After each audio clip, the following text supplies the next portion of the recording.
Hi, good afternoon, everyone. Thank you all for coming together for this talk on blockchain. If you look into that particular, this blockchain as a technology has been very popular in the last 10 years. Okay. In fact, so and so that blockchain is confused as a Bitcoin itself. Okay. So that is one of the power of the application of Bitcoin as such. But if you look into that particular as such, okay, so one of the major particular, this is all of everybody can build applications based on blockchain. For that particular this, there is an open source platform which is known as a Hyperledger, for which essentially the contribution has come from IBM, Intel, SAP, and others people also. So in that particular this, it is important for us to understand what are all the possible applications, how do we go ahead, what are the nuances that are essentially involved in this particular technology. So to speak on that particular this technology, we have invited Sri Ram Guru, who essentially has got immense experience in this particular field. So Ram Guru, thank you very much for being a part of this webinar. And in fact, I would now request Professor Shilpa Patil to introduce formally Mr. Ram Guru. So over to you, Shilpa ji. Yes, thank you, sir.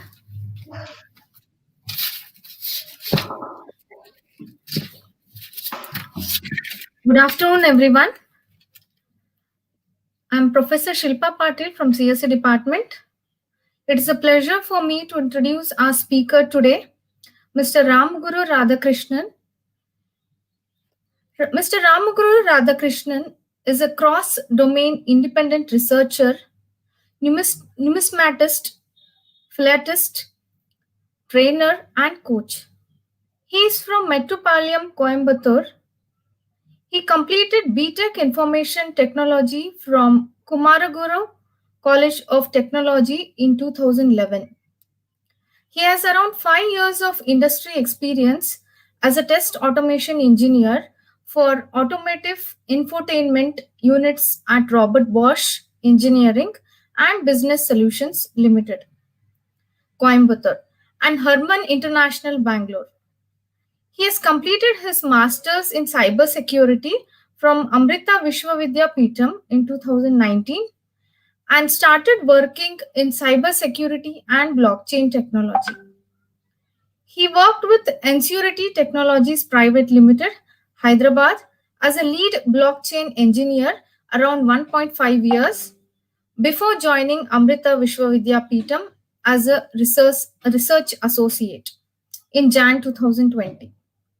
He is also the founder of Kanavu Public Charitable Trust, Kuppai, working towards education and environmental awareness. He has been training and teaching students through this Aksharam Training Academy. He is also the founder of NumChain Open Initiative Research Lab, working towards blockchain for social applications. His areas of interests and hobbies include blogging, teaching, collection of coins, stamps and postcards, research, recycling, sustainable management, software testing, cybersecurity, and blockchain. He was awarded the Cameron Best Outgoing Student of the batch 2007 and 11 by Kumaraguru College of Technology, Coimbatore. He was also awarded Best Outgoing Student of the Department of IT, KCT College. He has published 2 papers, namely Blockchain for the Internet of Vehicles and Blockchain-Based Waste Management. We welcome you on behalf of East Point College of Engineering, sir. Over to you, sir.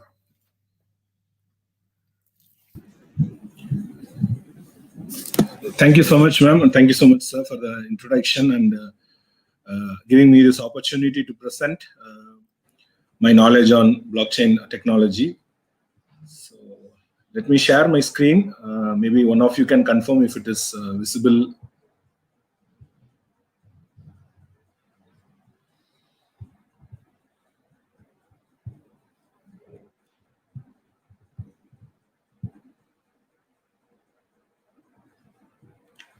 Is it visible, ma'am?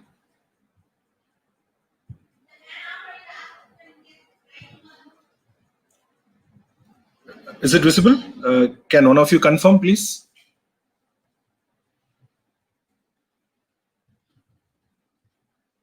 Hello?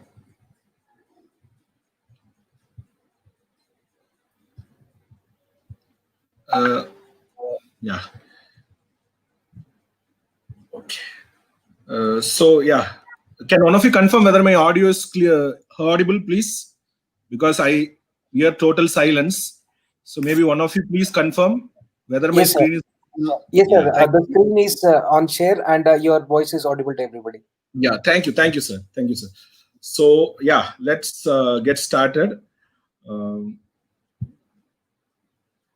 So yeah, quickly, considering the time, I'm not going to ask any one of you to respond. What do you see? But by looking at this image, you can understand this person. One person is telling it is 6, the other person is telling it is 9.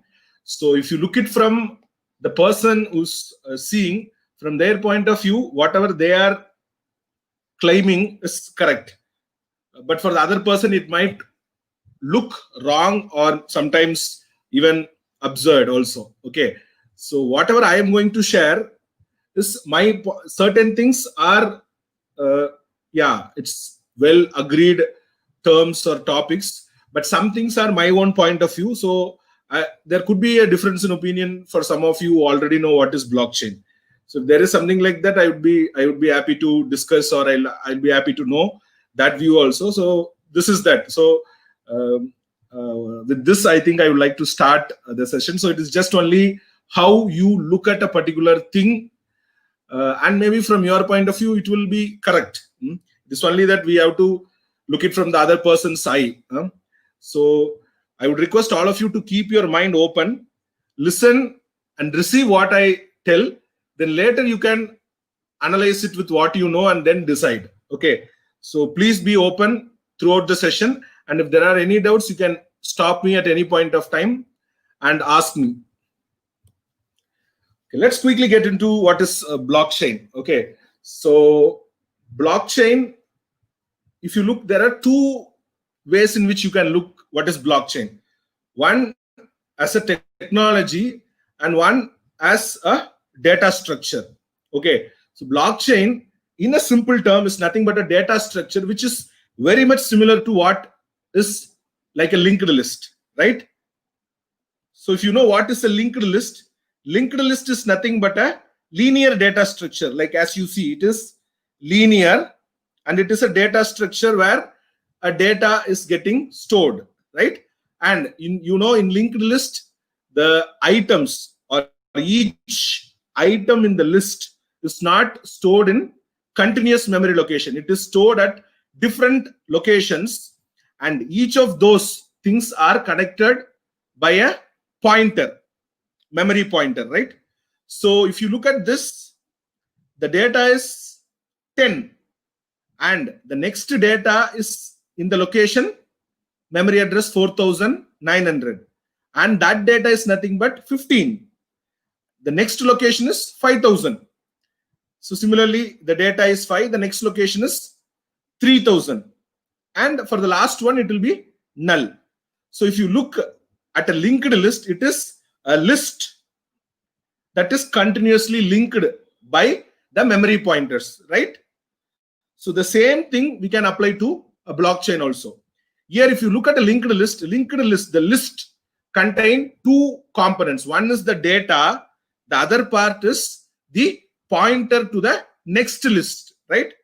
10 is the data, 4900 is a pointer to the memory where the next data is available, right?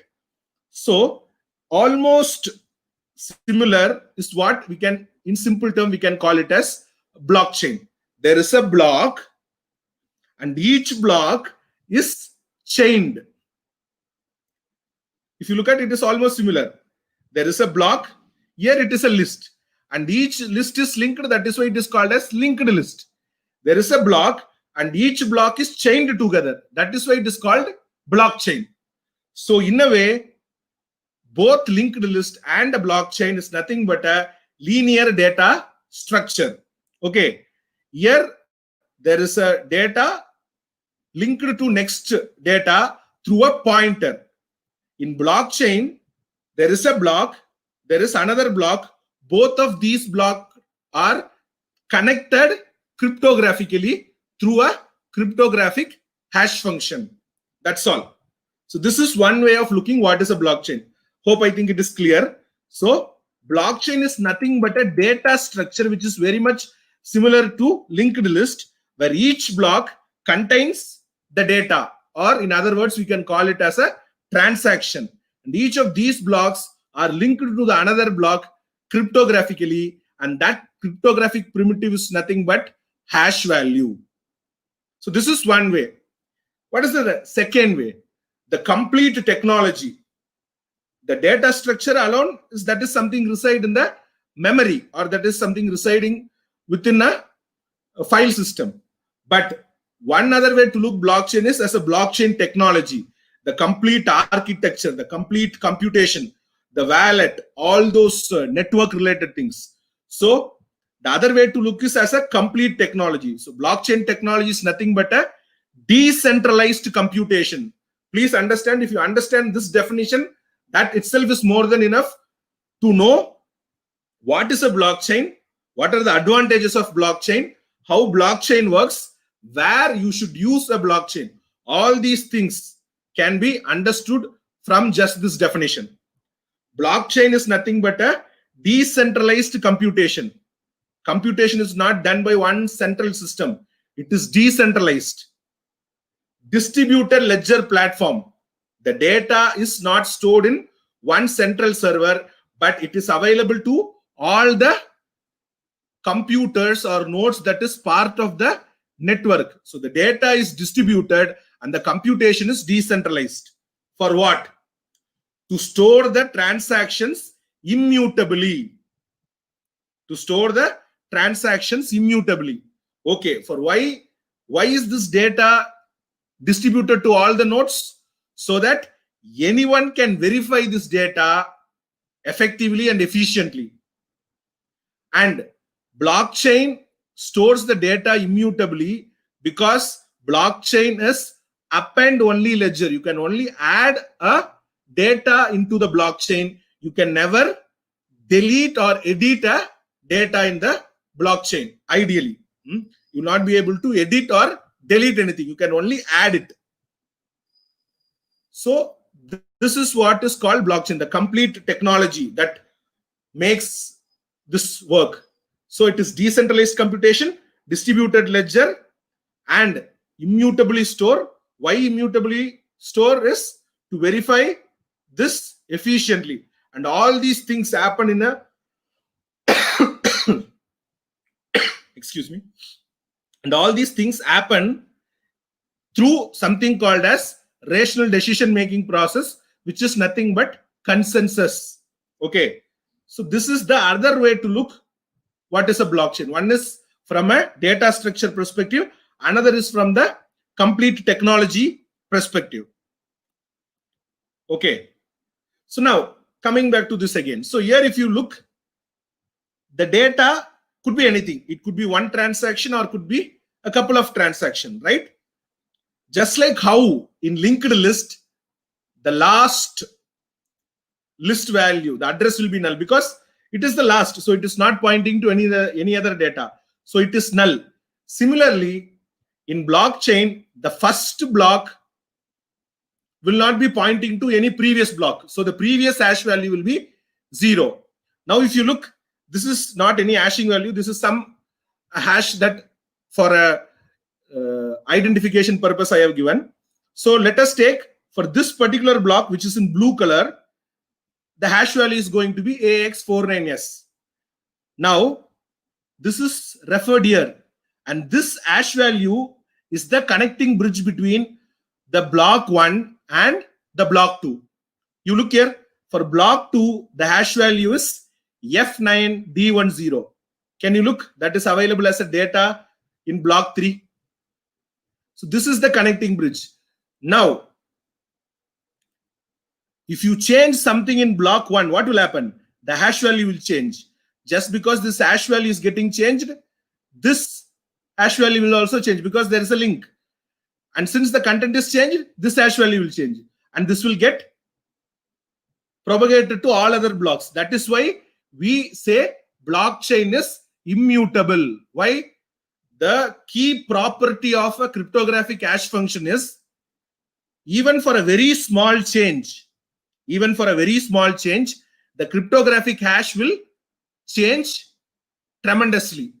So even if you make one space here, this hash value will change, which will in turn make all the blocks invalid. So that is why we say you cannot edit or delete a block in a blockchain because it is cryptographically connected through the hash value.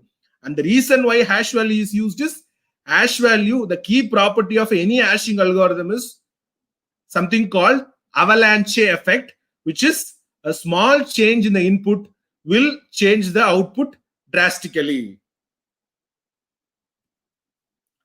So now you would have got at least what roughly is a blockchain. Now let us understand why this hype, why everyone around, not just in India, but around the globe are trying to fit blockchain into one or the other use case. So what are the biggest advantages of adapting this technology or at least even learning this technology? So there are 4 important characteristics, we can say, or features or advantages, we can call it in any way. This you will understand it even from the definition. Blockchain is immutable, which means whatever data that gets into the blockchain is always there in the blockchain because it is tamper proof. No one can modify it. Next, even if couple of the systems which is hosting the data is crashed or it is destroyed, there are other systems which still have these data, so they can take care of the computation, just like a backup server in a centralized system. In decentralized system, even if certain systems cannot do the computation, other systems which are part of the network can do the computation work. So decentralization is one of the biggest advantage. Third one is transparent. Decentralization, the computation by any computer is possible only because all the computer have the data. That is because the data is distributed to all the nodes in the network, which is transparency. And to achieve all these things, we need something called as consensus. Because if there are 100 nodes in a network, these 100 nodes are operating in a similar fashion like internet. They don't know to whom they are talking to. They don't know the authenticity of the other node in the network. So you should somehow trust the decision that is given by other nodes in the network. And you should be able to decide based on that decision. So this decision and trust process in a blockchain is achieved through something called as consensus algorithm. So these are the 4 important characteristics of a blockchain: immutability, decentralization, transparency, and achieving the trust through consensus algorithm. So these are the 4 important characteristics. Now, if you look at the history, right, it is always important to know the history, how it has evolved over the period of time. Okay, so just like for computer, we have first generation till 5th generation, which I think all of us should have studied in our school computer science. Blockchain, it's only 10 years, right? It almost 11 years old. 2009, January 3rd was the day in which the first block of Bitcoin was mined. And Bitcoin is the first application that was built on top of blockchain. Or in other words, Bitcoin introduced blockchain to the world. And that happened in Jan 3rd, 2009. So we are almost in the 11th year of blockchain, we can say. But already we are into 5th generation. So if you look at this, I'm not going to get so much deep into that. Just like how our computer generation evolved from a very small computation from vacuum tubes to artificial intelligence today. So Bitcoin was the first application that was developed on top of blockchain, which was only a cryptocurrency based system. So any system that is based on cryptocurrency only, that we call it as a blockchain system. Blockchain 2.0 is nothing but a cryptocurrency based system, but capable of allowing the users to write some user defined applications on top of it. Such applications are called blockchain 2.0. One example is Ethereum blockchain. Blockchain 3.0 are enterprise oriented blockchain, where there is no need for any cryptocurrency, but it is only application based, completely application based, mostly private and enterprise level applications. Such generations of blockchain are called blockchain 3.0. One example is Hyperledger projects, and Hyperledger project contain lot of applications like Hyperledger Fabric, Hyperledger Indy. There are a number of applications within that.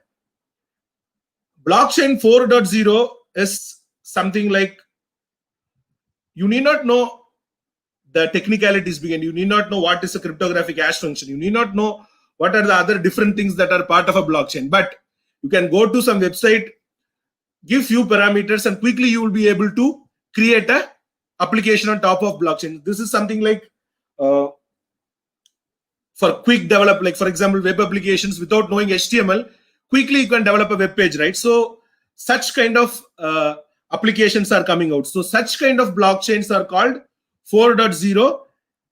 But there is no clarity, because there is no clear definition, or there is no clarity that is available both for 4.0 and 5.0.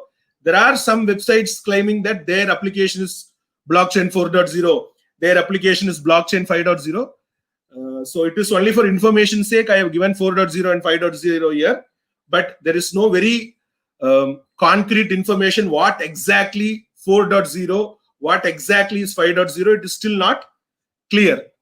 But the first three generations are kind of very clear. Cryptocurrency based only, cryptocurrency based but user level application. Third is only application based. So these are from generation point of view. If you look at from type point of view, there are two major types. Now there are a number of types people claim, but ideally there are two types. One is permissionless. Permissionless is nothing but it is open, it is public. You can just go to the website of the particular blockchain, download their client. You are already part of their network. You can go to bitcoin.org or you can go to ethereum.org, download their client, which is, they call it as wallet. Okay, you download that. Once you download it and install it, you are part of Bitcoin network or you are part of Ethereum network. You need not give any proof. You need not give your Aadhaar card, PAN card, nothing is needed. You need not reveal your identity. You need not tell your name. It is open and it is public. Anyone who has installed the wallet or installed their client have access to the blockchain. You can see all the transactions that has happened right from 2009 till today. In case of Ethereum, right from 2015 till today, you can see all the transaction. There is no restriction like only this person can see this transaction. So such a system where it is open and public, anyone can join without any permission. Such a blockchain system is called permissionless blockchain. And examples are Bitcoin and Ethereum. Okay. The other system is permissioned, where you need to reveal your identity. You need to tell, I am Ramaguru, I am Venkatesh, I am Sundar, I am Anita. You have to declare your identity, and you should also declare your role. I am Ramaguru, faculty. I am Anita, student. I am Venkat, HOD. So based on the role, what they can do in the blockchain is decided. So such a blockchain is called permissioned. So there is a permission on who can access the blockchain, who can become part of the blockchain, who can do what actions on the blockchain. So such a blockchain is called permissioned. But this term will be used interchangeably. Some people just used closed blockchain, which means it is permissioned. Some people use open and public, which means it is permissionless. Okay, and the example is Hyperledger. So now why people wanted permissioned is, you take any company, right? You take a company like Flipkart, you take a company like Amazon. Okay, they do all these big billion day sale, right? And all these prices, the price that they quote telling that it is you have to purchase a particular item with this time period, so that even a camera you can buy for 5 rupees, something like that happens, right? It is all based on some algorithm that automatically runs. Assume that if this algorithm is if it is stored in a blockchain, that will be public. So what will happen? What you claim as a business secret or what you claim as a trade secret is gone. Now Flipkart's algorithm or Flipkart's secret can be seen by Amazon and they can manipulate it accordingly. So there will be no fair play. So enterprises and big companies don't want all the data to be publicly available. They don't want all of their code or all of their data to be accessible by anyone. So they wanted a different system where only certain people, based on the access, they should be able to do something. That gave the blockchain 3.0, which is permissioned. So blockchain 1.0 and 2.0 are permissionless. Blockchain 3.0 came because they wanted a enterprise level application, which is a permissioned level blockchain. Okay. So these are the two major types. But now there is something called as private permissioned. All those things are there. But on a simplicity, you just remember permissionless blockchain and a permissioned blockchain. Quickly, let us understand. So how difficult it is. If to make things very, very simple, if you look at or if you do a comparison, nothing is going to change much. For people who are going to implement, yes, it is going to be a bigger headache. But from a common man point of view or from a very simplistic point of view, it should look very simple. There is a web page, right? Assume this is your browser. There is a web page which is created based on HTML, CSS, and JavaScript, right? It could be any JavaScript, right? And this is what runs in your browser, right? In a centralized system, what happens? In a centralized system, when you open a browser, you type www.google.com, www.eastpointcollege.org. Okay. And since it is HTTP, it knows the port number is 80. If it is HTTPS, it is 443. So it is automatically known to your browser. And there is different things like the ARP protocol and DNS, which automatically tells how to contact the server. So using HTTP protocol or whatever it is, they go to the centralized server. It is resolved to a particular IP address and it goes to that system, access the files, and it displays into your browser. And if there are data, some data that is stored, that is available in the database that is available in the same server. It could be a MySQL database, it could be a MongoDB, or it could be any Oracle, it could be any database, right? So it is there. So what happens if you move it to a blockchain system? Nothing is going to change. You still will have a website, and still that website could be in the same centralized system, and you will still use the same HTTP API. Only thing is that the database that was there in a central system will now go into blockchain. So now this data that was in a single system is now stored in a blockchain, and that blockchain could be storing all your data. So your data is distributed and no one can manipulate your data. Only your front end is there in the centralized system. Otherwise, nothing is changed. The database is now moved into the blockchain. And just like how you have a query language to query the database, for a blockchain, you write the application or you query the blockchain through something called as smart contract using any programming language. So this is smart contract is not exactly same as a query language, but in a way we can equate it for understanding purpose. So now if you look, blockchain is nothing but a database, but that database is distributed. That's all. This is a third way to look at a blockchain. Blockchain is nothing. Instead of a central database, you keep it as a decentralized database, but it is doing more than what a database would do. So this is what, if you quickly relate and see what happens between a centralized internet and a decentralized internet, just the thing is that the data is moved into blockchain, and whatever from the user point of view, for him nothing is changed. He will still use his mobile app, or still he will use his browser, computer browser, to access the data. Only the back end is going to change. Front end is not going to do any change for the user. So now let us understand why someone wants a blockchain, right? It is always important to know what. Now at least you know what, right? What is a blockchain? You might have at least a rough idea. Now, why is that needed? I used the term here, right? Decentralized database, right? There is something already called as decentralized database. In case if you have studied, there are different types of databases, right? So there is already something called as a distributed databases and all, right? Then why should someone invent something new? So if you look, there are some problems that was existing for quite some time, right? If you look at from Bitcoin perspective, because someone had some problem and they wanted a solution, they introduced that solution. That was Bitcoin.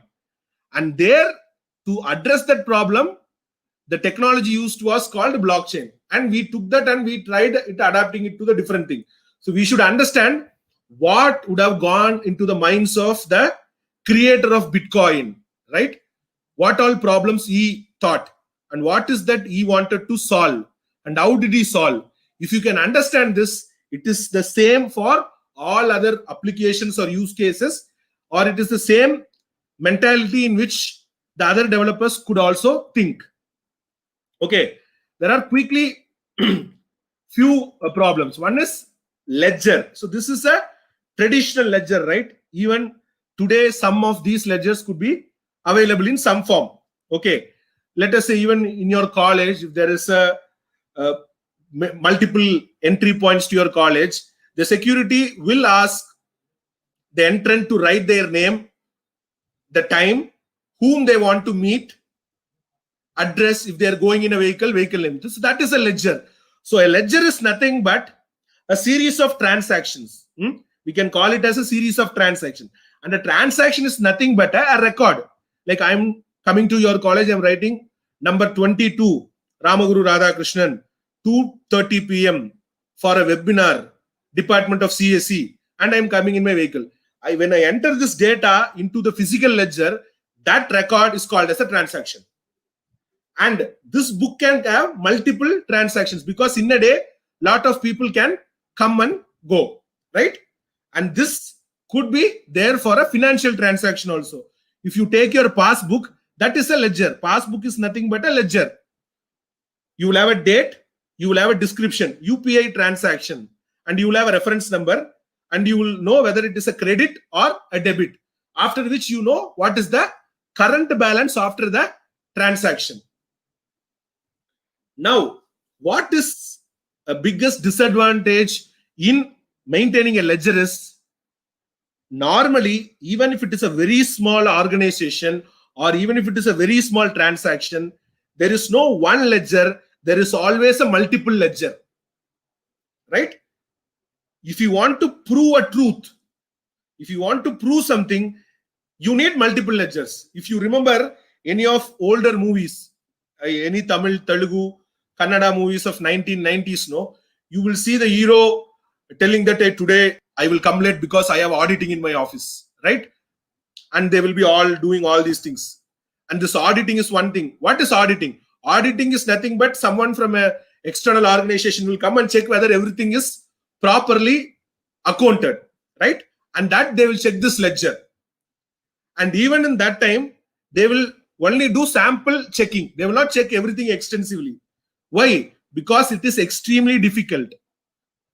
Take a use case. Your college, Department of CSE is buying 5 computers.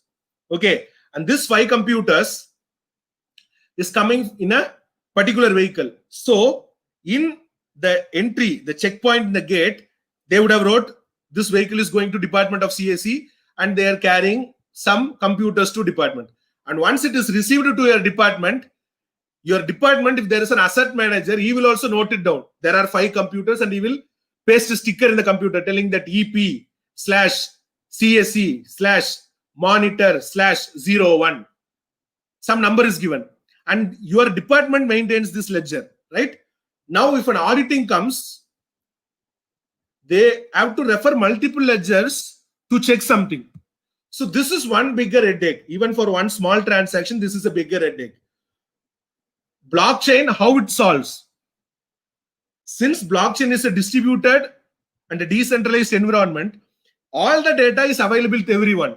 And there is only one chain, which means there is only one ledger that is available. So all the transactions are available in the same ledger, and all the transactions are visible to all the people because it is distributed and decentralized. So this was one problem that was there in traditional accounting or traditional ledger, and this is how blockchain solved.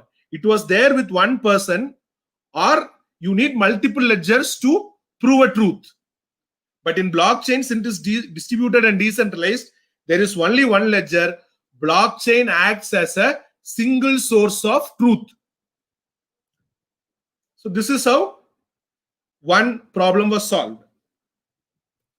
Now, the next one, it is similar to accounting only. There is something called as double spending. Double spending is nothing but it's a major flaw in a digital transaction where the same digital cash, you can spend it twice. This is a bug in a digital transaction, and this we will not be able to fix it in a traditional system. Still, it is possible. But blockchain solved it. Why? Again, because the centralization is stopped. Blockchain gave the data to everyone, so it is stopped. If I want to give it as a simple example, let us take, I am asking one of my friend to buy me 2 samosas. Okay. And my friend knows that I have a 50 rupees in my packet. Okay. My friend knows that I have a 50 rupees. I am asking that guy, okay, can you please get me 2 samosas? He knows that I have 50 rupees. So he will think, okay, let me get the samosa. While giving it, I will get the money from Ramaguru. Okay. Now he goes. One of my other friend comes after that. Now I am telling, hey, can you get me 1 Maza? And this person also now knows I have 50 rupees. So what he will think? He will go and buy Maza for me, thinking that I have 50 rupees, I will pay him. Now, when both of these people come, I have made them to purchase, or I have made them to deliver me 2 products, 2 samosas and 1 Maza, but for the same 50 rupee. Okay. So this, in a way, we can call it as a double spending. And this is there in present day digital transaction system. That is why normally what happens, if some transaction fails, they take 7 or 8 days for the transaction to revert. This is one of the reasons. There are so many other reasons. So this is one problem. But if you take blockchain, what happens? Since this information is known to everyone, as soon as I tell my friend, hey, can you get me 2 samosas? This information is known to everyone in the network. Now, when I go and tell my other friend, can you buy a samosa? He will tell, hey, do you have money? Because you already told that guy to buy samosa. Why? Because the information is immediately given to everyone. I cannot double spend it. But whereas in the first case, I can double spend it because a single bank maintains the ledger. The transactions of State Bank is with State Bank. The transactions of IOB is with IOB. So each bank hold their own data. So because of non-accessibility to that data, there could be a reason that double spending is possible. But whereas in a blockchain environment, it is not possible because the data is available to everyone. And this example I gave is for you to understand and correlate what a double spending could mean. It is not exactly what is double spending. It is an example for you to understand what is double spending. So this was the second major problem, and until Bitcoin or blockchain came, this problem was not at all solved. Bitcoin or blockchain solved this big issue first time after its introduction. So this is one great problem that was solved. So now quickly, let us see what are the building blocks of a blockchain. Like I want to learn blockchain, or I just want to know what are the things that makes a blockchain, because the problems that was solved are very good. But the person who created Bitcoin, did he find something new? No, he did not find anything new. The major things that was used to create a blockchain is distributed computing. This person was very much aware of how to use distributed computing and how to use consensus algorithm.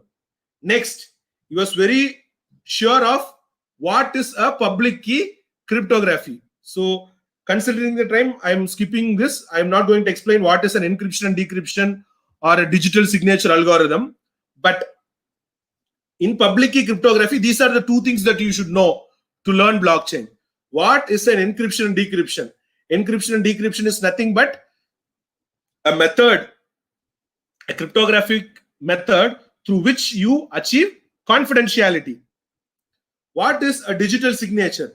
Digital signature is again a cryptographic method to achieve integrity and ownership, right? So this is one other important thing that is used in blockchain.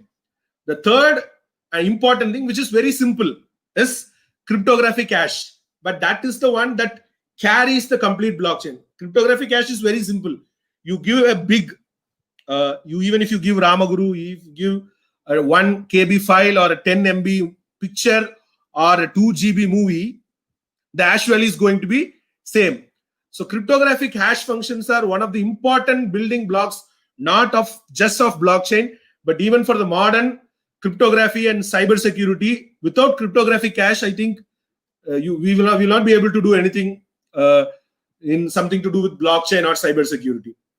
So you should know what is a cryptographic hash function, the advantages of cryptographic hash function. You should know what is a public key cryptography, and even in that, only what is the use of encryption and decryption, how a digital signature algorithm basically works. And third is the challenges that you will see in a distributed computing and how consensus is solving. So these are the three important things that basically you should know to understand or to learn blockchain technology. Is there any doubt so far?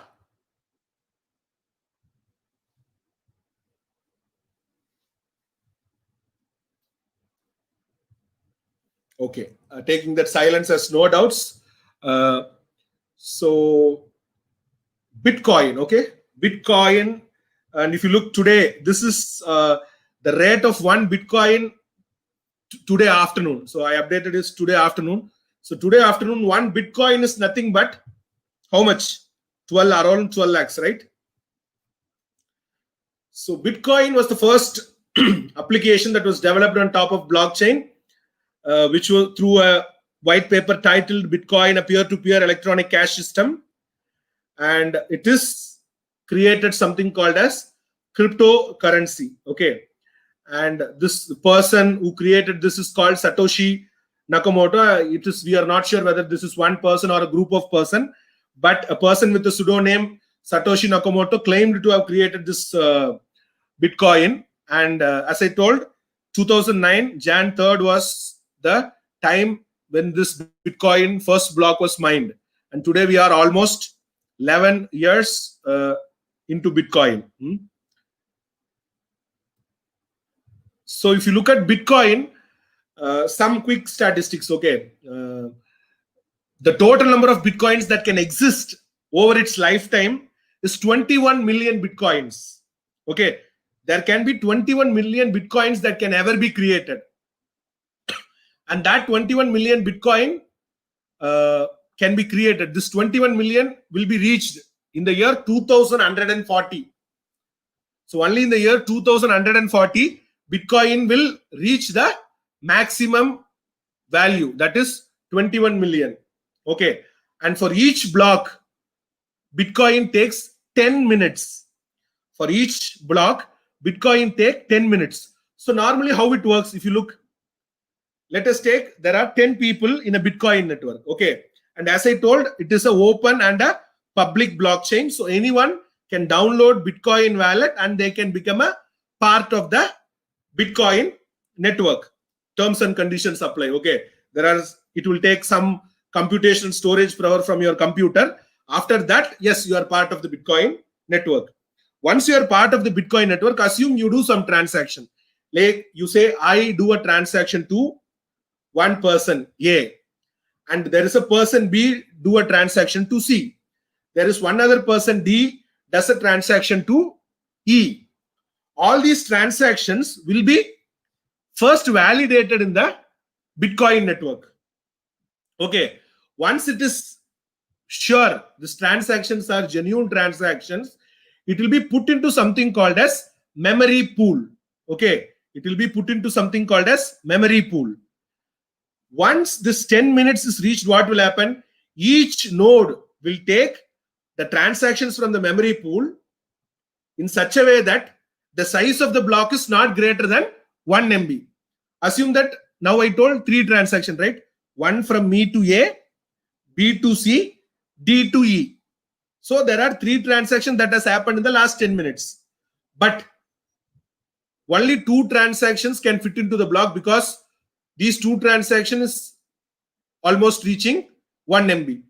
So though 3 transactions have been successfully validated and put it into the memory pool, only 2 transactions will be put into the block because there is a size restriction that in Bitcoin, one block can maximum contain transactions of size up to 1 MB. Now, this block is created and it is given for mining. This mining is nothing but validating whether the block is correct or not, whether it is a genuine block or not. That validation process is called mining because if a particular node finishes the validation first, telling that, yes, this particular block is valid. And if I am the first person to complete that, this block will get added into the blockchain. And since I have used my computation power to do this, I will get a reward from the network, Bitcoin network. And that reward is how blockchain gets the money.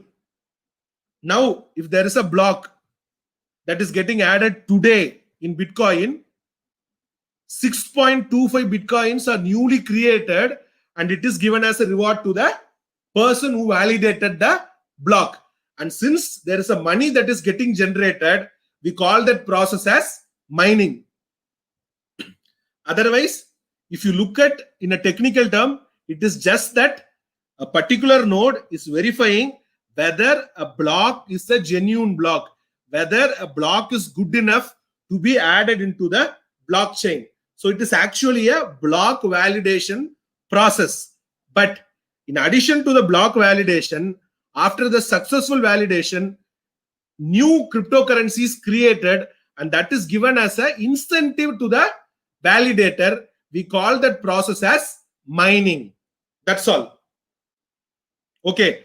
And as on today, the Bitcoin block reward is 6.25 and that get reduced for every 4 years.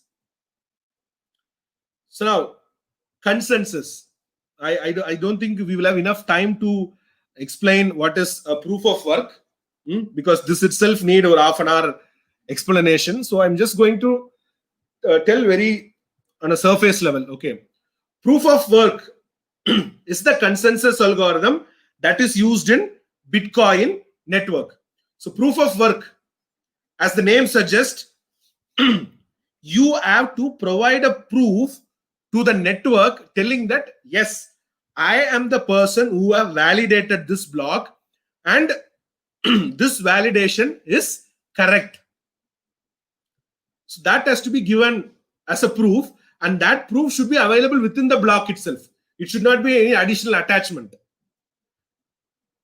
Once you give this proof, the other nodes will verify whether you have actually validated the particular block. If other nodes find it correct, they will add that particular block into the blockchain in their node. Okay, so proof of work is the consensus algorithm, or is the method through which Bitcoin validates a particular block can be added into the blockchain or not. Okay. Next, the second thing is that the proof of work should be very hard for the miner. Why? Because he is getting a reward, right? Assume today I successfully mine a block. I will get 6.25 Bitcoins as a reward for mining, right? And I showed 1 Bitcoin is 12 lakhs. So assume how much I will get. 6 into 12 lakhs, almost 7. I will get that much. 6 into 12 lakhs. So it shouldn't be easy, right? If it is easy, anyone can do it, right? So the mining process should be very difficult. Why? Because we are providing some reward. So only a person who works genuinely should get it. Second, if it is very easy, what will do? I will also compute, you will also compute, someone will also compute. And after computation, what we will do? All of us will send that block in the network for validation. What will happen? The network will become congested. Why? Because it was easy, everyone would do. And since everyone have done their validation, they will send it for the addition in the blockchain to the other nodes. This will cause congestion, which will in turn end up in denial of service. It could either be done purposefully or it could be unknowingly also, but it will result in denial of service because of network congestion. So it should be hard to compute, but it should be easy to verify. So such kind of a puzzle is what given as a proof of work. Okay, but this is not again something that is very new. There was a particular work by someone called Adam Back. That person is still alive in 1997, which is called Hashcash. Okay, so based on that work, few changes were done, and that was successfully. Now we are using it as proof of work. So proof of work is the consensus algorithm that is being used in Bitcoin network for block validation, or we can call for mining. Okay. Now, this is only a cryptocurrency based network, right? You can only create a currency and you can do a transaction. So what are the disadvantages that people saw? So disadvantage was that you can do a larger transaction and it will end up in 10 minutes. Okay. The transaction fee could be less. Okay. But micro transactions are not possible. Like in UPI, you can send someone 2 rupees. You can tell I bought 2 rupees from you. You can send 2 rupees in UPI. There is no transaction fee for 2 rupees. You can even send 2000 rupees also. But in Bitcoin, micro transactions are not possible. One. Second, the timing is very large. In UPI or in Paytm, it will take few seconds for you to send a transaction. But if you're going to use Bitcoin, it will still take 10 minutes. Even if you send 1 rupee, also 10 minutes. 2000 rupee, also 10 minutes. So there is no importance given to the transaction content, but it is always 10 minutes. One. Second, Bitcoin is ideally supposed to be a cryptocurrency. But do you think it is acting like a currency? No. That is one problem in India, right? In India, if you look, initially, the government of India, or you take Reserve Bank of India, they didn't do anything. They told, yeah, we are not stopping anyone from using Bitcoin, but if something happens, it is the user's responsibility. We will not be responsible. Then later, government of India banned usage of Bitcoin. Holding, transaction, mining, trading, everything was banned. March 2020, the ban was lifted. Okay, just before this corona lockdown. Okay, now the problem in India, this is why, this is what is the one major problem that cryptocurrency or even blockchain faces. In India, Reserve Bank of India is claiming that, yeah, we are the, Reserve Bank of India could claim that, yeah, we are the legal authority to do something to do with currency, right? Because currency in India is managed by RBI, or in any country it is handled by the central bank. For India, RBI is the central bank. Okay. In India, anything to do with stocks and bonds is handled by an organization called SEBI, Stock Exchanges Board of India. Okay. Cryptocurrency, the name, it is currency. Bitcoin, it is meaning currency.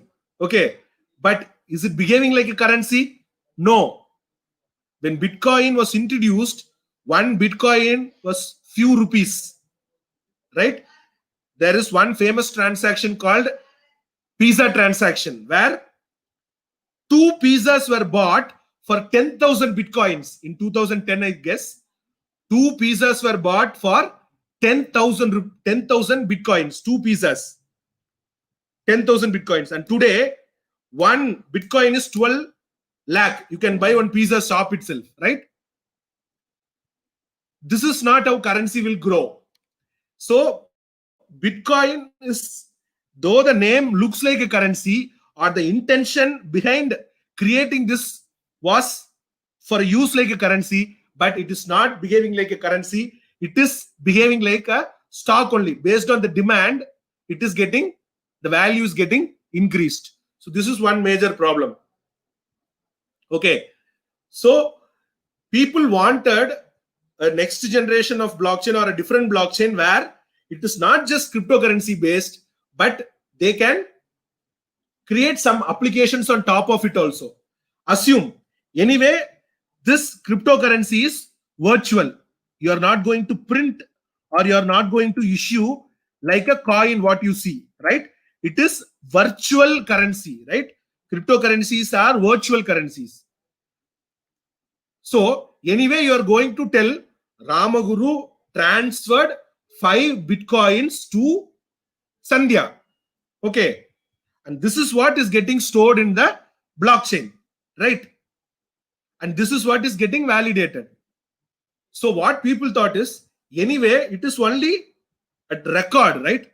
So instead of 5 Bitcoins, I can even tell Ramaguru got M.Tech cybersecurity degree. This transaction can be stored, right? And this is immutable, right? Ramaguru sold a house to Minu. This is a transaction, right? This can be stored in the blockchain, right? So what people thought was, blockchain has more potential. It could be used outside cryptocurrency also. So that thought gave something called Ethereum. Okay. So they created a next generation of blockchain. This thought was resulted in a new blockchain called Ethereum blockchain, which some people refer to as world computer. Okay. And Ethereum was created in 2015 by a person called Vitalik Buterin. Okay. He was working, he was part of Bitcoin community. So it is similar to Bitcoin. It has a cryptocurrency called Ether. It is again open and public. Anyone can access it. But it add one thing extra. It is also a smart contract platform. It also add something called as smart contract platform. What is a smart contract? As I told, no, just like how 2 people are involved in a currency transaction, in any transaction, 2 people are involved, right? If I want to sell a land, there is a seller, there is a buyer, but there is a third party. Who? Registrar office or a broker, right? Even in case of a financial transaction, I want to give you some money. but I need who? Bank. And I pay the bank some transaction fee. You take a DD, you have to pay a commission. You do a NEFT transfer or an IMPS transfer, you have to pay a transaction fee. Why? Because bank maintains that ledger, bank does the computation. Now, if you come to blockchain, what is one other advantage? You remove this third party completely out of the operation. I want to send the money, I can directly send it to you. And that is stored by all the people in the blockchain. And whoever does the computation work, they are getting paid some incentive. So whoever is getting paid is for their computation, which can be less than the bank. State Bank of India or any bank can charge some 20 rupees for a smaller transaction. Now, this blockchain network, if you are creating within your organization, you decide the transaction fee because the computation is done by your computer. And you also eliminate one third party. One bank is removed or one register office is removed. So smart contract is nothing but it is a self-executing computer program between two parties. But this is already there even in today banking system. There is something called as standing instruction, right? In bank. ECS, I think. It is called ECS. You can automatically transfer from your savings account to your loan account 3,000 rupees on 5th of every month. And this is self-executing based on the condition that 5th of every month is reached. Okay, and this is between two parties. So the self-executing between two parties is not what making the contract smart. It is getting executed on a blockchain, which is a distributed system. But still, the current day smart contracts are not smart or nor contracts, because they are not smart because it is again a simple program telling that if this, do this, if that, do this. So that is not smart. It is a simple if or else condition. And neither it is a contract, because contract, it is, if you take it as a contract, legally whether it is valid as per contracts law, no, it is not valid. Smart contracts are not legally considered as contracts. So smart contracts are neither smart nor contract, but it is called smart contracts, but maybe in the future it will become smart and it will be accepted in the court of law. So, but this is smart contract is a self-executing program. So now if I want to sell a land, what I can do? I can give the details of my land, put all the details of my land with the document. Okay. And that I can transfer it to you. And this will still happen in 10 minutes or so.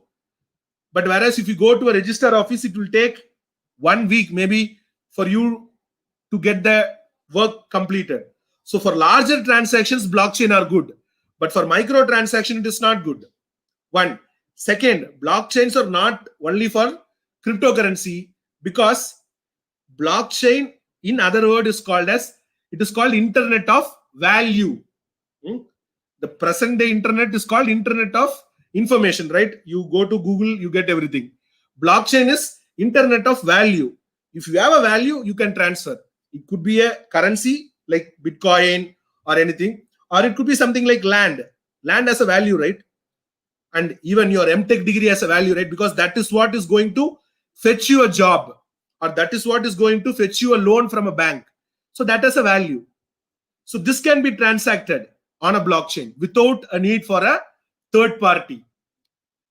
Okay. And this idea of smart contract is also not new.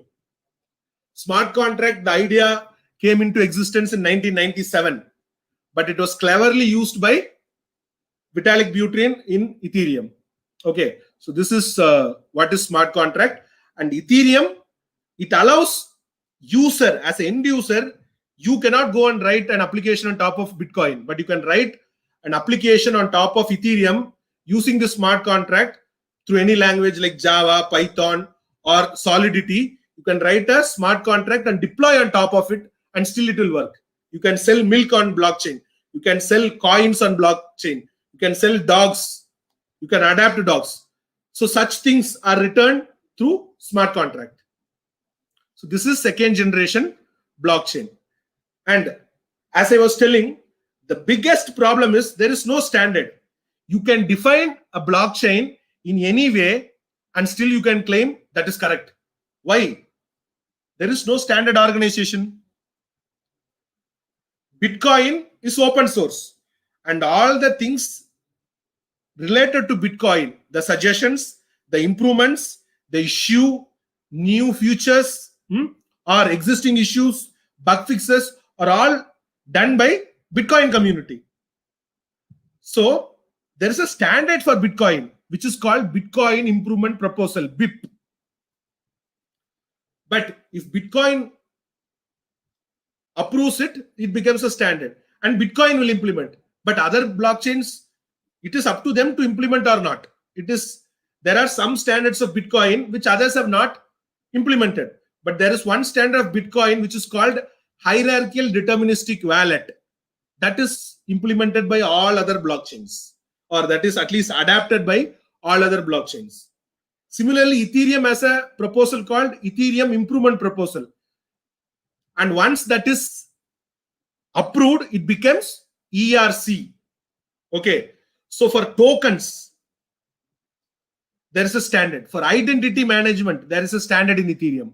ERC 721 is token standard for non-fungible tokens in Ethereum. But this is only for Ethereum. Some other blockchains, let's say Hyperledger, can adapt it or they can ignore it. So there is no one single organization that does standardization for blockchain. You take mobile communication, right? There is IMT, International Mobile Telecommunication, something like that is right. But there is nothing like that for blockchain. So that is why all these confusions. What a particular term means, what a particular term will not mean. There is no clarity. But thank God, July 2020, at least for vocabulary, International Organization for Standardization came up with a ISO standard called 22739, which defines the terms in blockchain technology and DLT, distributed ledger technology. It is only the vocabulary, what are the terms and what those terms would mean. But again, some people will adapt ISO, some people will not adapt ISO. So if these confusions are kind of solved, then I think there is more future for better adaptation. So these are some of the Bitcoin standards, and still, things are here and there. It was not very clear. Now, quickly getting on to the applications. As I told initially, when blockchain was seen only as Bitcoin, and because it was money making also, people quickly forked Bitcoin and they created Litecoin. They quickly forked Bitcoin and people, whatever name they want, they gave. But not all cryptocurrencies succeeded. Only some cryptocurrencies which had some good applications or which had some meaningful changes and improvements sustained in this journey. Otherwise, remaining people have gone. And later, after Ethereum came, the applications moved out of cryptocurrency. It moved totally out of it.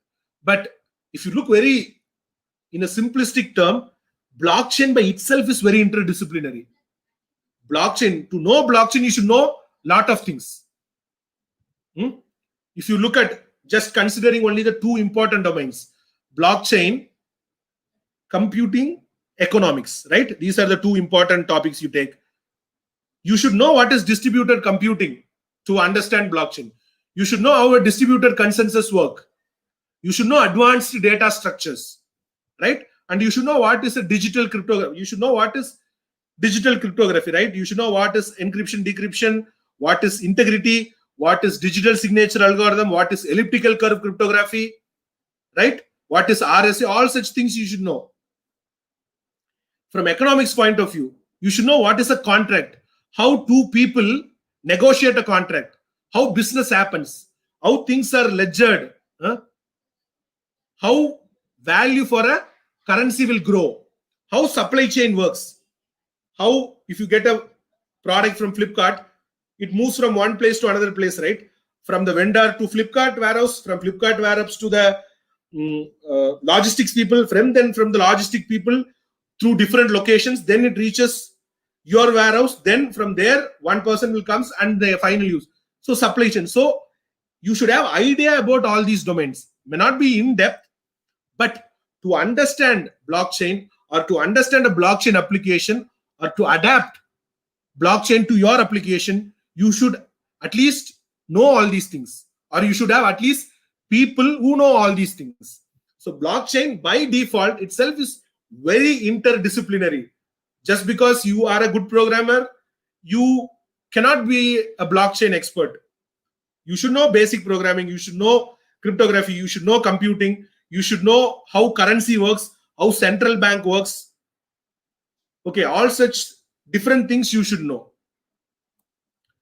So quickly, so these are the application. Of course, the first one all of you know, cryptocurrency, and there are Bitcoin, Litecoin, Dogecoin, n number of coins. The other applications are all very interesting. Where else you can use? Again, I'm going to my definition. Blockchain is suitable only if there are multiple people involved. If there are multiple people involved. Take, for example, you get 500 rupees from your father. Will your father ask you to sign some bond and all? Some document will your father ask you to sign? No, right? He will not even be worried. Why? Because he is not worried whether you are going to cheat him or not, or whether he is very confident that you will return this money. Or say you get the money from your friend. He is not going to ask few witness sign the document, because he is trusting you that you will return. You will not tell the day I got only 50 rupees, not 500. He is very sure about your integrity. So blockchain is more suitable when there is no trust. Okay, and the trust becomes an issue only when there are multiple people. If there are two people, at least we can say on a long term there could be a trust. But if there are multiple people, either because of the complexity of the application, you will not trust, or the people who are involved itself, you might doubt whether they could cheat, so you don't trust them. So when there are multiple people involved and you don't trust those people, then blockchain is more suitable. Otherwise, you can enter it in Excel sheet. I gave 200 rupees to Ramaguru. I gave 800 rupees to Vikram. Because you know that they won't cheat. And you are writing this for your own reference. So you can put that in Excel sheet. No need blockchain. Only if it is multiple people and you don't trust. One. This is one way you decide whether your application is suitable for blockchain adoption. Second, I want later auditability. I don't want multiple ledgers. I just want only one ledger to track all my transactions, and later for future reference, for auditability, I want, then you can go for blockchain. In that case, yes, you worry that if you put it in an Excel sheet, someone can manipulate. Then you can put it in blockchain, even though you trust the other person. You put it in blockchain. Why? Because you want one ledger for auditing, not multiple ledgers. So in that way, we can go. So you take all these applications, what I have listed, will involve multiple people and will be not having trust. You take e-governance. E-governance is nothing but you take the schemes, right? Pradhan Mantri's Ujjwala scheme, right? Where they issue subsidy for the LPG cylinders, right? Now it is done through Aadhaar-based payment system, right? That can be done through blockchain. So that is e-governance. You can issue community certificate, you can issue income certificate. All such things can be done on blockchain, right? Even for vehicle, now there is something called as Vahan, right? Parivahan, right? Government of India, Ministry of Transportation. That can be done on blockchain. So such kind of systems are more suitable. Why? Because there are multiple people involved. And in case of India, it is more suitable. Why? Because there are multiple ministries itself is involved. If you take vehicle, there is one local RTO who is involved. One person, the license holder is involved. Then Ministry of Road Transport is involved. And again, for verification, again, police officers is involved. So a lot of people are involved. Next, you come to identity management. You can take Aadhaar and make it as a digital identity. You can issue Aadhaar card online, which will become an identity system, right? And this is one of the important application which many people are trying to take out from blockchain, identity management for self-sovereign identity. Okay. You should manage your own identity. Okay. And next is health record maintenance, right? You are getting treatment in a local hospital in Karnataka, say Bangalore or Bengaluru. Okay. Now, all these medical records are here. Let us say all these things are put into blockchain. Now, later you go to Japan on deputation for your work. These records can be accessible by the doctor in Japan because you can give access to that doctor all your medical records. Two advantage. You gave the access, one, and still the records will not be manipulated by the other doctor, or the other doctor cannot deny, no, I will not give this record. You should come back to me for the treatment. Otherwise, I will lose my money. So one doctor cannot restrict you from going to another doctor for second opinion or third opinion. Why? Because it is in the blockchain and you have the access as the owner because it is your medical record. So medical record maintenance, or in other words, health record maintenance can be put onto blockchain because it can be given to other doctors. So one hospital or one doctor cannot deny you. Secondly, you have the control. The medical records, you have the control. But currently, in the present day medical system, your medical records are in the hospital system. If there is some data breach, all your medical records are at stake. You don't have the control. You have it as a hard copy in your file, but the digital copy is there in the hospital. It is not in your access. Third is digital rights management, copyright issues. Maybe for your music, for your videos, or for your artwork, that can be managed through blockchain. Then credentialing, as I told, you get a certificate, EC Council certified ethical hacker, CompTIA certified network administrator, Cisco certified something, right? All these things can be stored in the blockchain. And if you're going for a job, or if you're going for any higher studies, that particular higher study institution where you've gone, they can verify it in the blockchain. They need not even go and contact your previous college. So a lot of time will be reduced. Auditing becomes easy. Authenticity, integrity is all ensured, and still privacy is ensured because you should give access for them to access your certificate or your records. The last one is supply chain management, which is very, very important because blockchain, one biggest application what a lot of people are trying to use is supply chain management. Because supply chain management by default involves a lot of people. You have you take agricultural supply chain management. You have a farmer. You have a packaging industry. Okay, you take a farmer who is growing strawberry or mango. A farmer is there. Then, if they are getting organic certificate, this organic certifying authority is part of the blockchain. They are giving it to the packaging industry. Packaging industry is part of the blockchain. They are giving it to the transportation. They are also part of the blockchain. It is going to a store, cold storage or a warehouse. They are also part of the blockchain. Then it goes to the vendor like Walmart, Reliance Fresh. They are also part of the blockchain. Then as an end user, you buy the product, you are also part of the blockchain. You go scan the QR code, which is wrapped on the top of strawberry or that mango. You can see the complete, this particular strawberry was grown in this particular farm in Switzerland. Then from there, it was gone to this particular packaging house. From there, on this particular day, this particular time, it was shipped. It reached India. From Delhi, it was shipped to Chennai. From Chennai, it went to Nungambakam. In Nungambakam, there is one Walmart house. There, it is sold. You can see the complete transaction.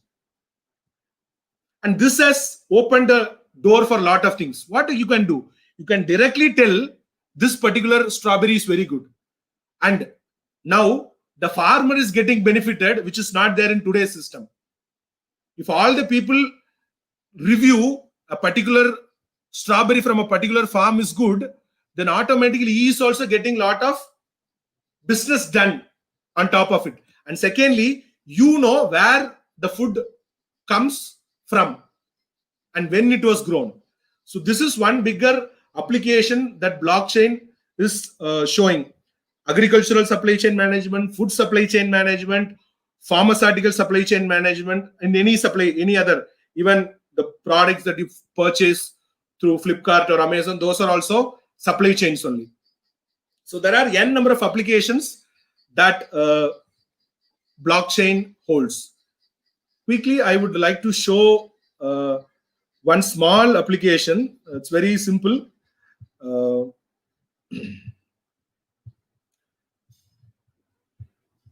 I'll just so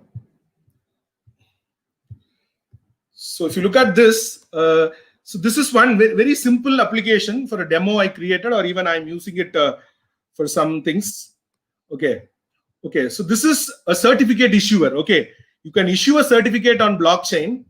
Okay, like let us say I want to issue a certificate to one certificate I want to issue to your college. Okay, so East Point College of Engineering and Technology. Okay, designation I am just going to say Department of CSE. Okay, or Department of, I'll type fully, Department of Computer Science. Okay, institution again, I'll put this. And certificate ID. Okay, I'm just going to put NumChain webinar November 2020. Okay, and if your institution is part of blockchain, what I would do is I will give your institution's address. This is your wallet address. Okay, and now what I'm going to do is this certificate I'm going to create as a or a digital token. Okay, for that token, let us say I'm going to give a ID. Don't worry too much about the terms. Okay.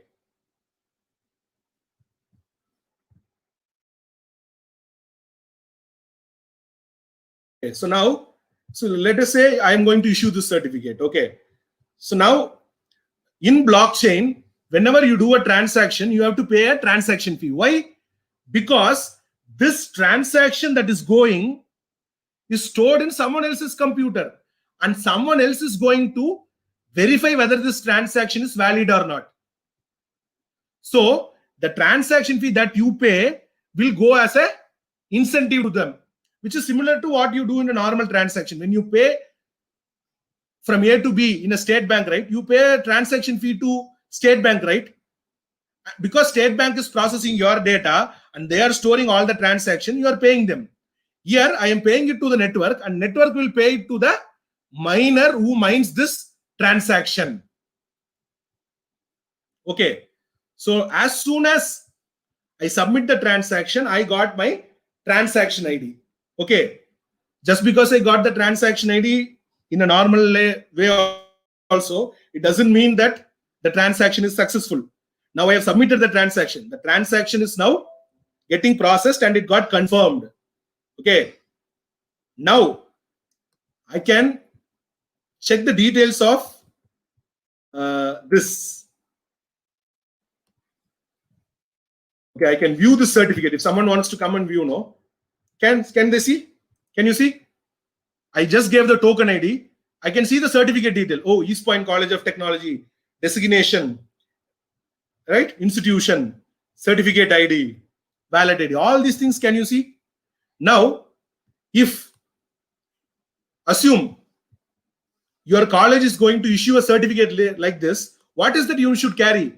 You should either carry this token ID or this token ID in form of a QR code to your company where you want to verify. What they can do, they can open the certification verification portal and just scan the QR code.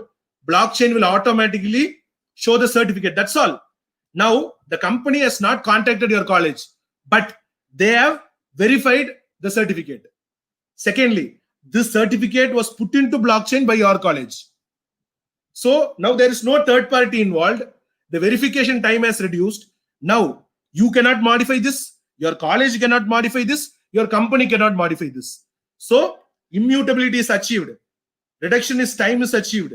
Third party is not available. And only if you give this token number, anyone will be able to access this details. So you are holding the right to give your this thing. This could be true for medical record. This token could, instead of certificate, here I can display my medical record. Here I can display my asset, how much houses, vehicles, jewels I own, right? So this is one simple application, very, very simple application that you can see on blockchain. I can even show you quickly. We have still have a few minutes.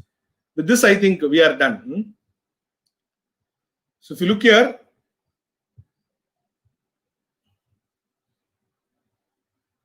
so this is, can you see? So this is the transaction. The transaction was mined 2 minutes ago. And this is the contract, the smart contract I wrote to create the certificate. And this is the token ID I created. Okay. So I can see, this is the transaction fee that I paid. So I'll be able to see all these details, and the transaction is successful. So now this detail is stored in the blockchain.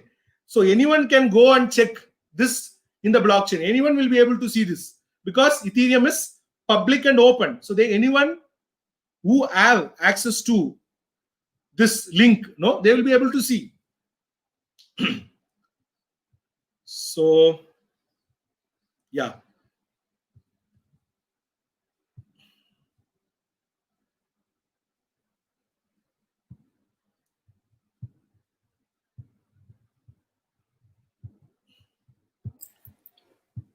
Sir, there are some questions asked by the audience. Yes, I'll put it on the screen. You can answer them. Yeah, sure, sir. So that's all. So that was what I wanted to share. The question, sir? Guru, I think we do have a couple of questions from our students. Why is and faculty. blockchain immature with respect to scalability, integration with legacy system? Why is blockchain immature? There are different reasons we can tell blockchain is immature, ma'am. Blockchain, still people say it is in its infancy stage. Though it is 11 years old, people still consider it is in infancy stage. It is because, one is there is no standardization, as I told. People are not understanding it. Or you take people who are even working in the field of computer science, or people who are even into cyber security, they themselves are not aware of what is this blockchain is. Because as I told, it is interdisciplinary. Secondly, there is no standard.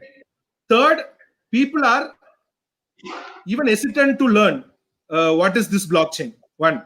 And second, even people who implement and who are taking up this product, they are hesitant, thinking that how will someone understand blockchain? Even if I create a system in blockchain for certificate management, people think, Ramaguru, do you think will someone understand token ID?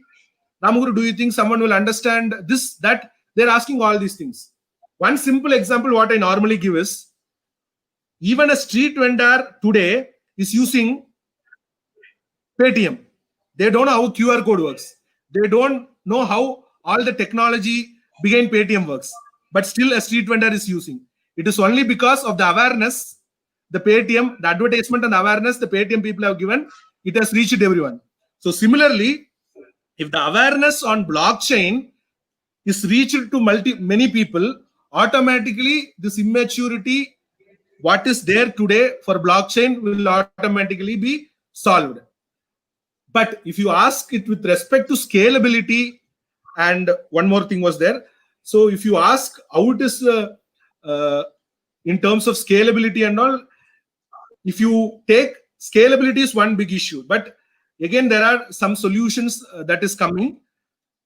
But even personally, what I feel from what I know is, it is only very few people are working on this. if there are other people who are experts in their own domain, if they are ready to learn blockchain, and if they can contribute, automatically this immaturity will be gone. This is what my personal opinion is.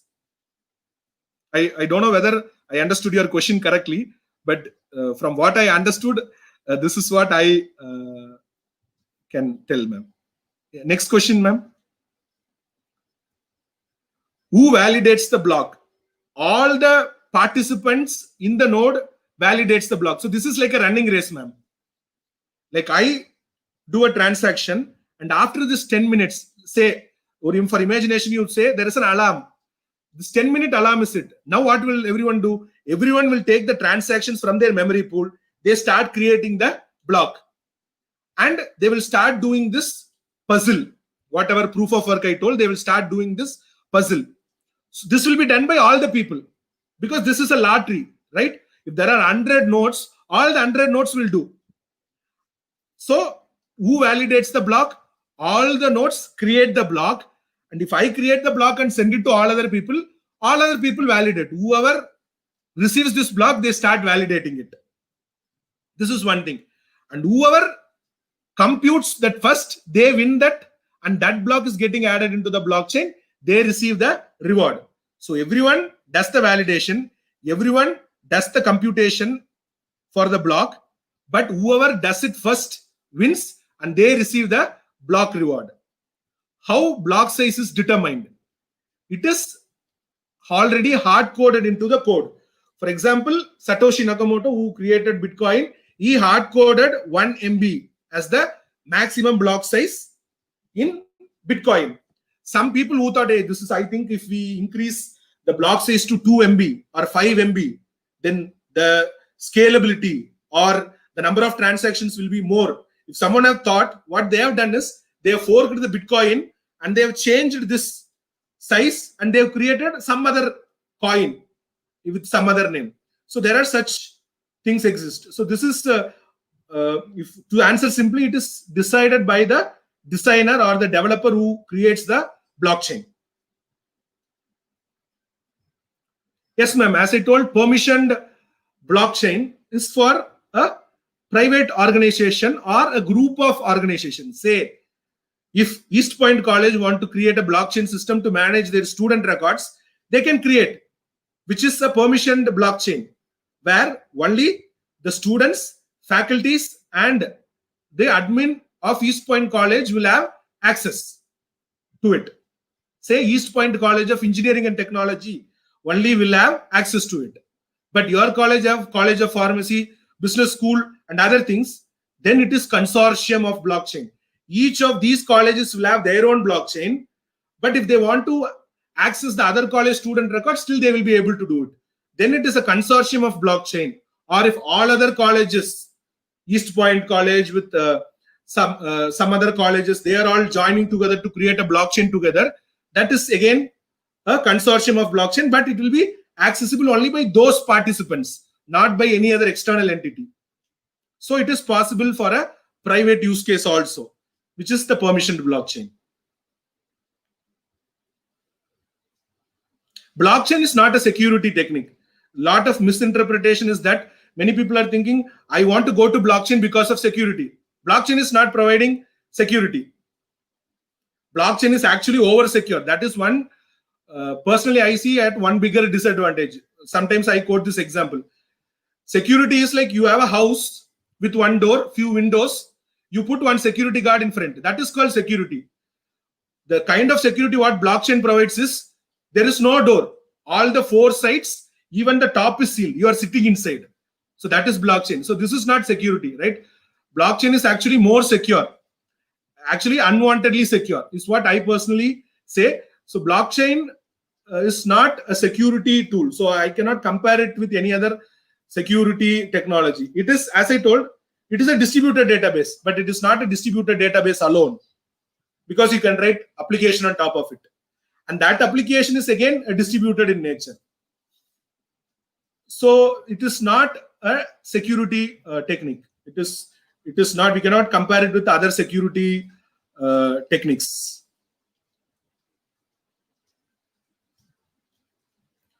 What are the components of blockchain ecosystem?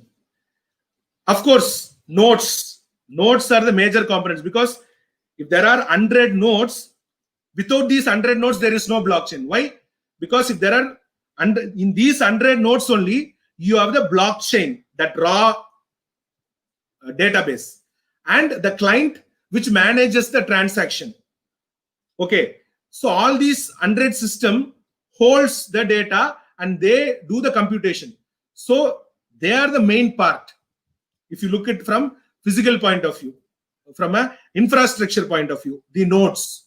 If you look at it from the software point of view, the clients that are running, you might have 100 nodes, but at a given point of time, not all the 100 nodes will be available, right? Maybe someone is out of the network because of network partition. Some systems would have got crashed, or maybe I have switched off my system.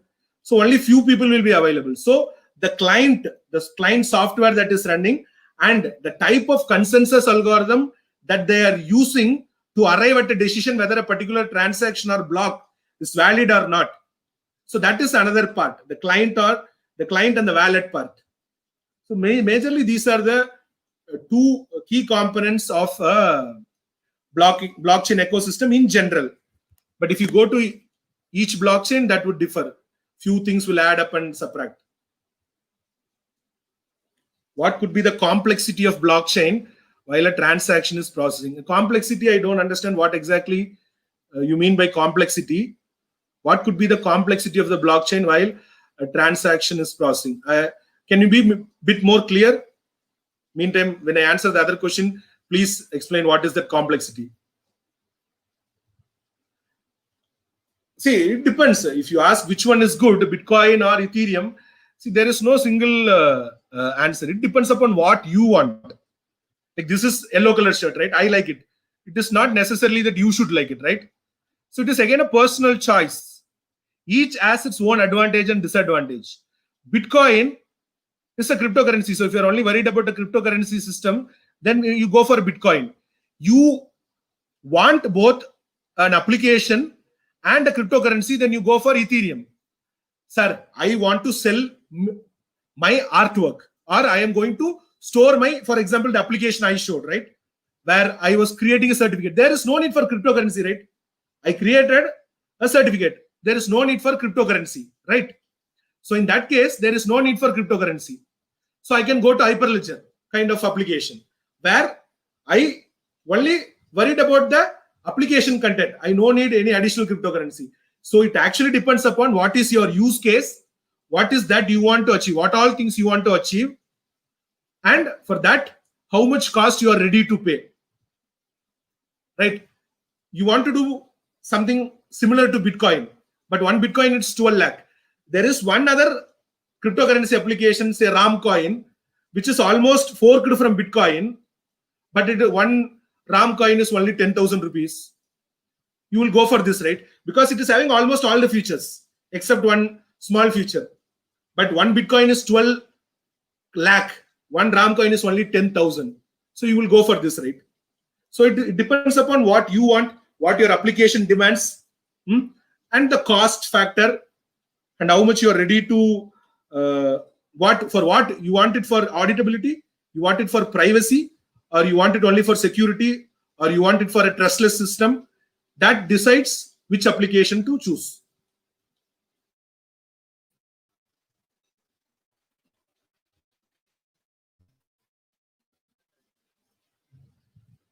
Yeah, smart contracts. Yeah, in the application, in relationship with IoT, smart contracts are more suitable for any place where there are two people are available, two or more people, where they negotiate something that could be written as a digital contract, a digital code, and that we call it. And when it runs on a blockchain, we call it as a smart contract. Okay. In relation to IoT environment, yes, we can use blockchain in IoT, but the problem is, as I told, the puzzles that we are using, like the proof of work consensus algorithm that Bitcoin is using, is highly computational.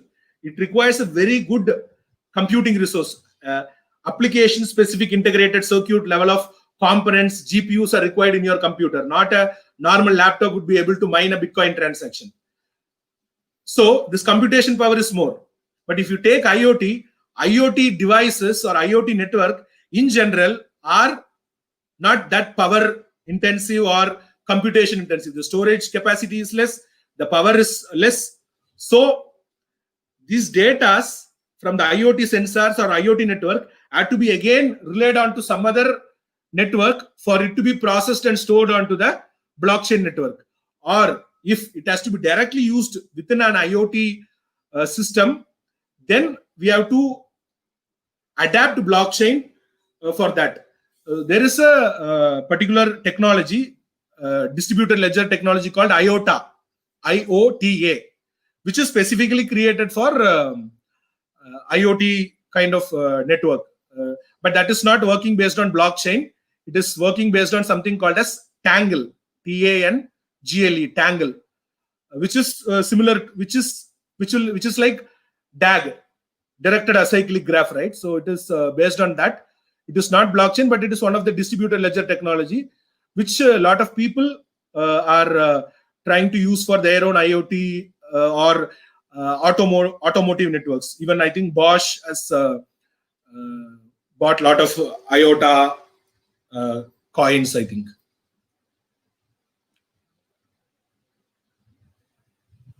Is there a risk while tokens need to be exchanged? Again, what you mean it as a risk? Is there a risk while tokens needs to be exchanged? If it is a similar transaction, what you do, if you, whatever risk you are meaning for blockchain, do you think there is a risk when you transfer money from your SBI account to someone else's ICICI account? Yes, sir. The same risk, what you see there is here.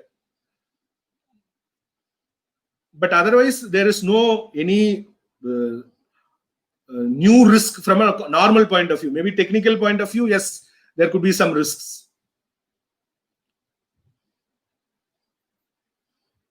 How to avoid duplication of data in blockchain? If you you have to write a separate additional layer to avoid duplication on top of blockchain, because blockchain will not avoid duplication.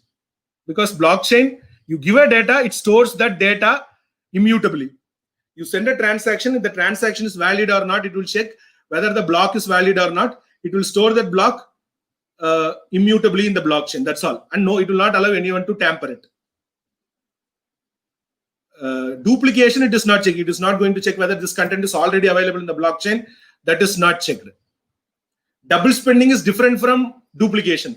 Double spending is whether this coin is already spent. That is something to do with the ownership, because that is a coin which is treated as an asset. It checks for the ownership. But for the data, there is no ownership. So if you say Ramaguru is good, if once again someone is typing Ramaguru is good, it will not tell, oh, this is already there. It will not check. But if you are meaning this data duplication as I have spent this coin, someone is trying to spend the same coin, it will not allow. Provided that if I am the owner, it will not allow someone to spend. So data duplication is different from data ownership or the asset ownership.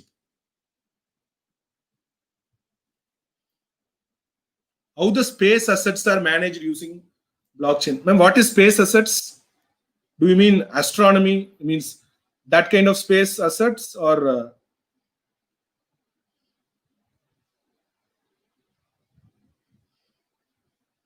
simple supply chain management? Please give us a scenario where permissionless and permission blockchains are used. See, permissionless is any other system, like for example, your wagon, right? You can go and anyone can go and see the applications, right? You go and give the vehicle number, you will be able to see who is the vehicle owner, right? But some fields will be anonymized. It will be star mark, right? But if you can still go to Parivahan website, you will be able to enter a vehicle number. You will be able to see which state it belongs to, what something you will be, but you will not see the complete detail. So any such systems is permission. Good example for a permissionless system. Or if you are going to sell a product, like for example, I am going to issue a certificate, right? This could be a permissionless system because I have issued a certificate. You will not be able to enter some random number, right? Because it is generated in a particular format. So you cannot randomly enter some number and check. So only if the user gives, is certificate ID, you will be able to check. So such kind of systems can be permissionless. Systems where, for example, if you are maintaining your college student record, your internal marks, what is the co-curricular, extracurricular activity, what is the name of a particular student, blood group, all such things, no? Such things could be permissioned. Anything that is to do with within an organization can be permissioned.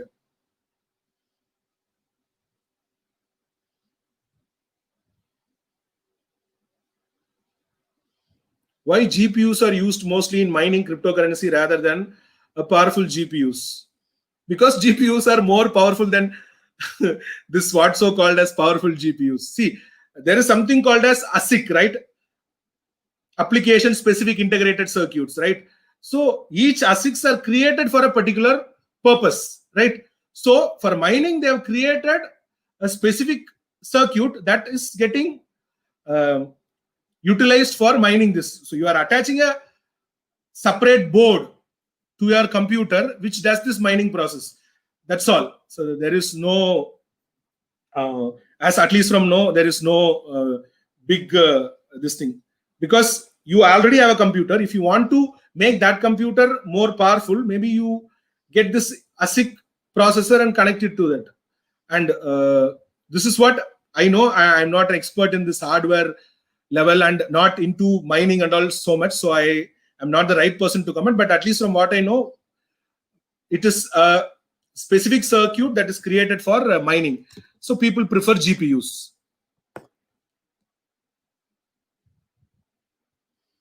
Why is blockchain a trusted approach? See, blockchain, if you like, not to confuse you guys, but see, it is, if you look at from a common man point of view, no, it is up to you to trust or not. If you're not going to trust anyone, no, you will not trust blockchain also. Okay. Let us say you saw my screen, right? You saw the application, what I showed, right? So 1 minute, I will again show this. And I can take only another 1 or 2 questions because I have one more session coming up next. So I can take only 1 or 2 more questions. So if you look at this, no, okay, when I did this transaction, okay, when I issued the certificate, yeah, it got stored in blockchain. But when I enter this token ID, when I click view certificate, what is the surety that this is coming from blockchain? What if the application developer is taking from some database that he wants the viewer to see? Blockchain is trusted. Okay, I am telling that my application is good. Okay, and this is blockchain based, I am telling. Okay, but as an end user, you will use the front end, right? You are going to, I issue the certificate, this is stored in the blockchain. But what is the surety that when I enter this and click view certificate, how is the end user be so sure that this is from blockchain? This could be from a database, right? The transaction got stored in the blockchain. I am not denying that.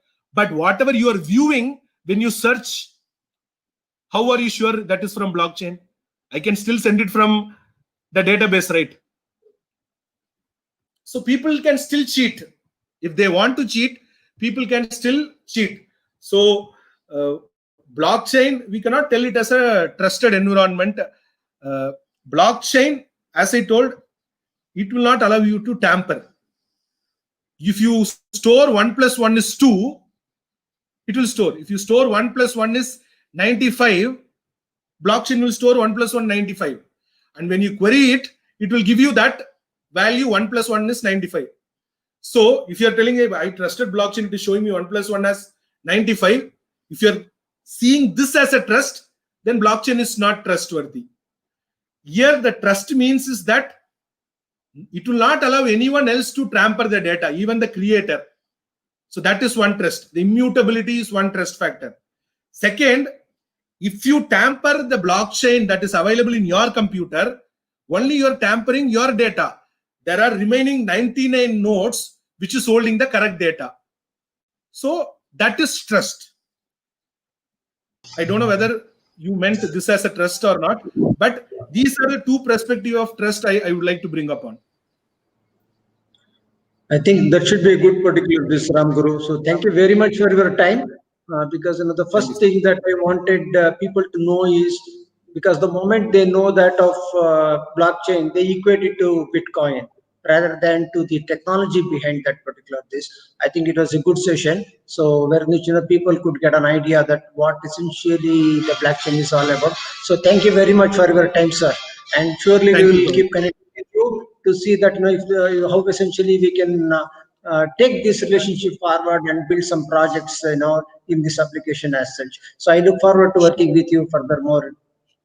Sure, sir. Sure, sir. Thank you so much for the opportunity, sir. Hope 1 hour is a very short time, or 1.5 hours is still a very short time. So I have just introduced some topics. So if there are any doubts, I am always open to come back. And you can connect to me in LinkedIn. My name is Ramaguru Radhakrishnan only. You can just connect to me in LinkedIn, and you can contact me for any doubts there. I'll be happy to answer there. Thank you so much, sir. Thank you, everyone. Absolutely. Thank you very much, Ramguru. Have a great day. Thank you.